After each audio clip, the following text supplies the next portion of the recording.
We want to confirm to the country that William Ruto is Kenya's foremost liar. He lies with his mouth, lies with his eyes, and lies with every part of his being. And even God knows it. And here is why. Ruto told us today that what's on the ballot in August is agriculture. What's on the ballot in August is the economy.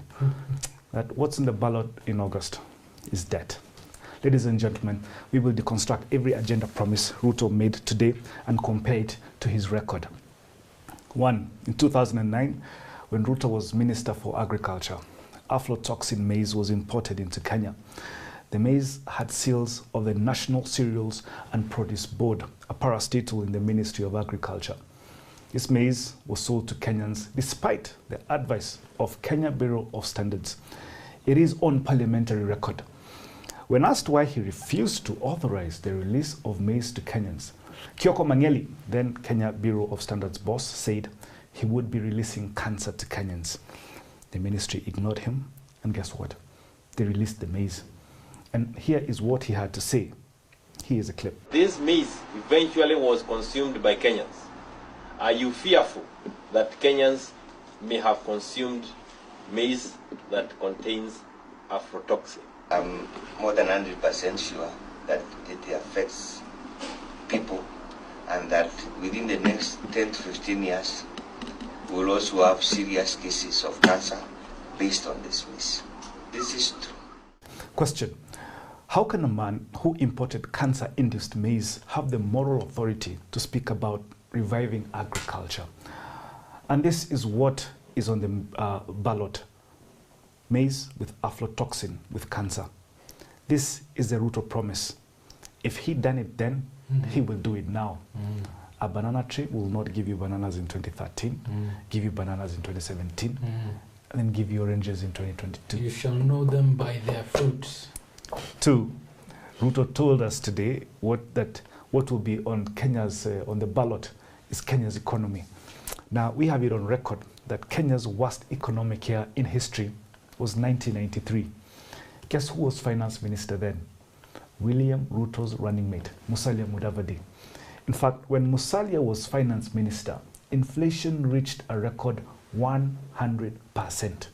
100%. And that's not all.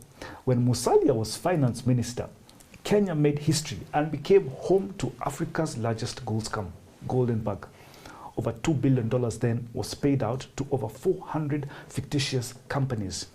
In fact, it is estimated over 10% of Kenya's GDP was cleaned out of the Kenya Central Bank. Who was in charge then? Ruto's co-principal and running mate, Musalia Mudavadi. That is what will be on the ballot. If they done it then, they will do it again. And 3, William Ruto told us that debt will be on the ballot. But he also told us that no economy ever develops on debt. This is the same person who told us just 4 years ago, we must borrow to develop. Here's a clip. Do we grow the economy so that we have enough money to implement our program? Or do we borrow money, implement our program to stimulate a faster growth of the economy? In our assessment as Jubilee, we believe the balance is necessary.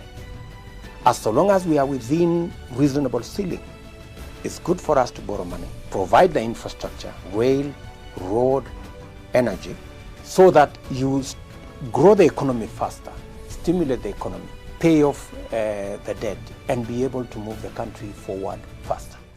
But that's not all. 2 years ago, none other than Aden Duale, then leader of government business, sponsored a motion in parliament that raised Kenya's debt ceiling to 9 trillion shillings. But today, Ruto and Duale accuse Uhuru of increasing the debt ceiling. And this is what they want to be on the ballot. What's our point here? If we were to take William Ruto's record in government for the last 30 years, he is the least qualified candidate for the election. And that's because he is a political liar. He is a polar opposite of his record. But there's more. If Ruto reckons his boss's regime has failed, he must resign. If he doesn't resign, he will be guilty of every ill that he has accused his boss on. If he does not resign, it means he is lying. End of discussion. Couldn't agree more. You know,